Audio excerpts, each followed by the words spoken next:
If you think James Cameron wins because of technology, you're looking at the wrong weapon. He wins because he knows exactly where to stab a system when it's weakest.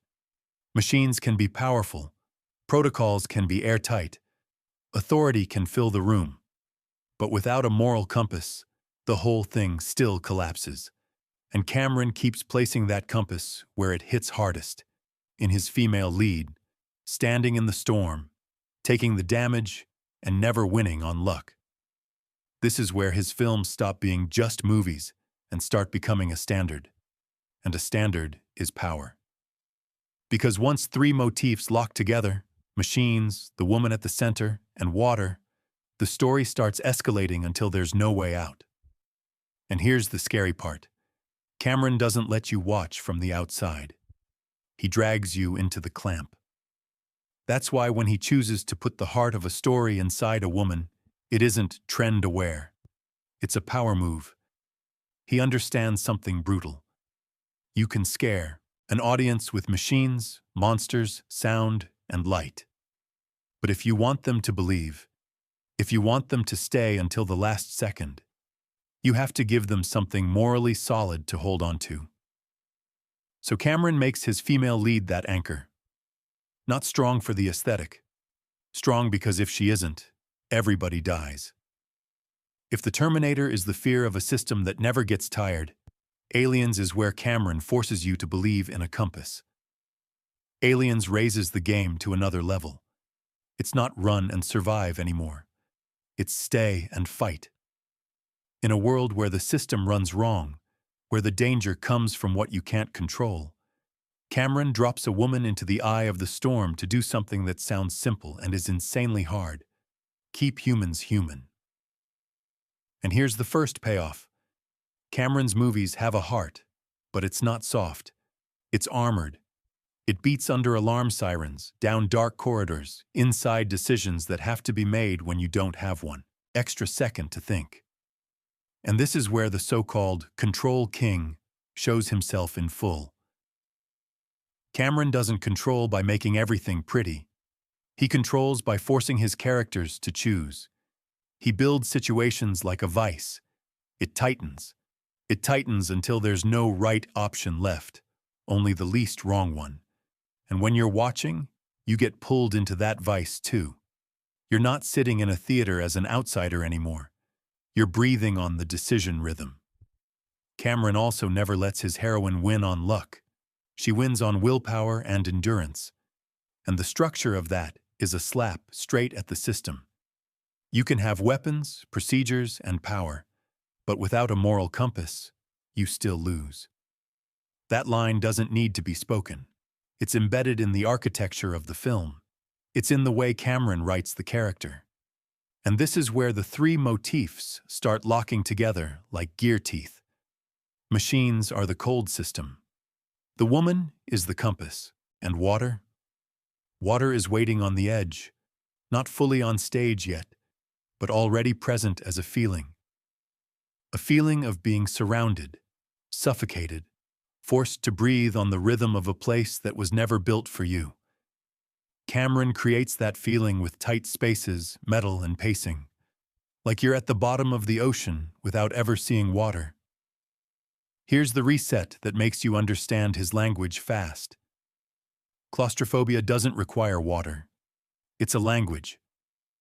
It's how Cameron bends the audience into an emotional mold. And when a director can do that, Hollywood starts looking at him differently. Not just as the guy who makes intense movies, but as someone who can set a standard. And a standard is power. Power makes studios listen. Power makes crews sprint. Power pulls the media and the public into the same question. What is he going to do next? From there, Cameron expands the battlefield. He doesn't want to repeat a simple chase. He wants something harder, dragging humans into a place where it's not only the system that threatens them, the environment itself can crush them. A place so beautiful it's haunting. But if you miss the timing by one beat, you disappear. And once the compass is standing upright, Cameron starts asking a sharper question. What really judges a person? Monsters or the world itself. So after proving he can build machines and he can build a story's soul, he moves toward the place where all three motifs finally collide. Water. The deep sea. Silence so thick it feels like concrete. Don't call that a fresh setting. This is obsession stepping into the light. In someone else's hands, water can be decoration. In Cameron's hands, water is a cruel test. It doesn't care if you're famous or unknown. It doesn't negotiate. It doesn't listen. You can control lights, cameras, actors, but the second water breaks in, everything you called a plan exposes itself as an illusion. And here's the second mini payoff.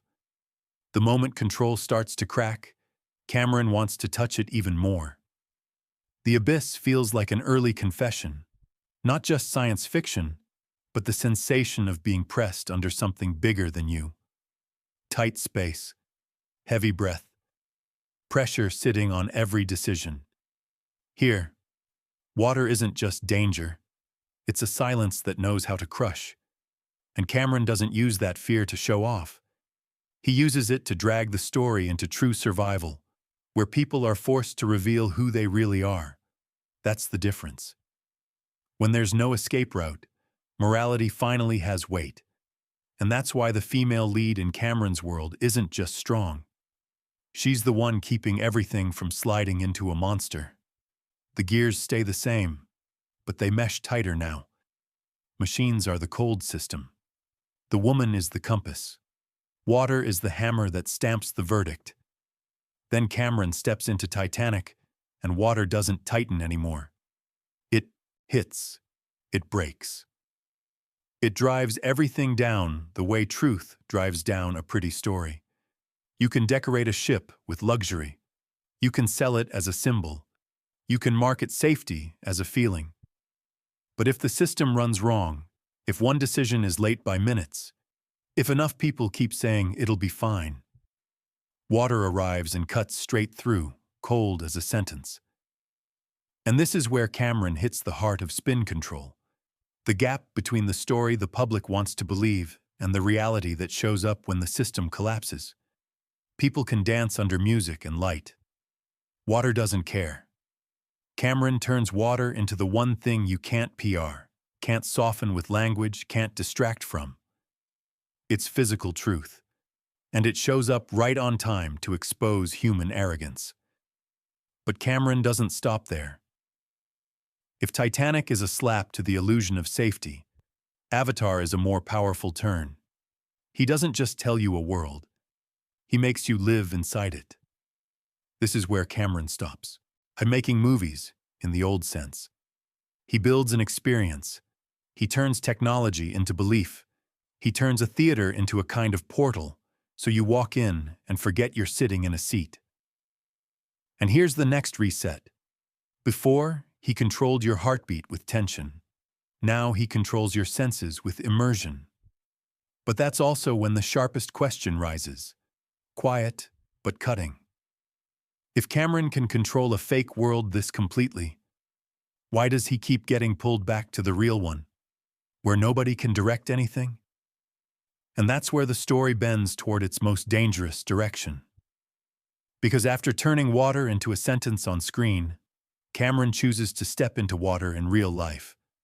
Not as a director, but as a man placing himself in front of pressure that can crush everything in silence. There's a moment in James Cameron's life that, if you report it like news, reads like a simple achievement line. But if you frame it the right way, it's the most real scene he ever directed for himself. No lights, no cameras, no crew, no second takes. Just darkness, cold, and nature's only rule. Get it wrong once, and it's over. Cameron climbs into a steel capsule so small, you have to picture it like an upright coffin. The hatch seals. The world above gets cut off. No voices, no light. And then he drops, down to the deepest place on the planet. Deepsea Challenger. This is where the Control King enters a world that doesn't care who he is. You can call it insanity. But for Cameron, it's logic. Because if you connect the line, machines, the woman, water, this dive isn't off topic. It's the destination. Machines. A steel capsule, a life support system, a machine that has to function with absolute precision or you die. The woman motif. This time there's no fictional character standing tall for him. No Ripley, no Sarah Connor, no Neytiri, just him and the spine of the choice itself. Do I have the guts to take responsibility for this decision? And water? The final enemy? The thing that doesn't negotiate. The thing that suffocates every pretty story. Cameron goes down there like he's asking himself, if I've made all of Hollywood run behind my standards, do I dare step into a place where the only standard is survival? The deeper he goes, the more light disappears. Like the whole world gets its volume dragged down to zero. The water outside feels dense as concrete. So cold, you can imagine it trying to force itself through every tiny seam. Pressure leans on the capsule like a giant hand. No anger required, just presence. And inside that silence is the most uncomfortable truth. You can't control the story with language anymore. You can't PR the ocean floor. You can't reframe risk. You can't use fame to ask for one more chance. You either live or you vanish. And that's why this dive is the perfect payoff to the escalation arc. The Terminator teaches you to fear a system that never tires. Aliens teaches you to believe in a moral compass inside the storm. The Abyss and Titanic teach you that water is the verdict on every illusion. Avatar teaches you Cameron can build a world millions of people believe is real. But Deepsea Challenger is where he asks the only question that matters. If I'm this good at building worlds, do I dare step into one I didn't build? And this is where spin control shows its face as power. Cameron doesn't just control movies. He controls expectations. Every time he moves, the media automatically flips into, this will be the new standard. Studios loosen their wallets. Audiences load their belief. The entire industry lines up and watches him like a signal. But the scariest thing about living on control is that it rarely has a stopping point. Once you've learned to win by tightening your grip, you start fearing the moment you have to let go. And maybe that's the deepest reason Cameron keeps getting pulled toward the deep sea, not necessarily to impress anyone, but to face the only thing that can force a man like him into silence, a real limit. So when people ask, is James Cameron a genius or a dictator? Maybe the answer sits somewhere else. He's a man who refuses to compromise with limits, even his own. And here's the last question I want to hang in the air. If your whole life is built on control, what's the first moment that would force you to release your grip? If you want more spin control deep dives, hit like and subscribe right now, because the farther we go, the clearer it gets. Legends aren't built by talent alone. They're built by the way an entire system learns to believe in them. And next episode, we're stepping into the hottest zone, Avatar 3 and the global fever. Because Avatar was never just a movie. It's a full mobilization of tech, media, expectation, and crowd psychology, where the whole world gets pulled into one wave of immersion and then has to ask, am I watching a story, or am I participating in a belief campaign? If you want that episode first, comment Avatar 3 below and turn on notifications. So when the fever hits, you see the real version, not the polished one.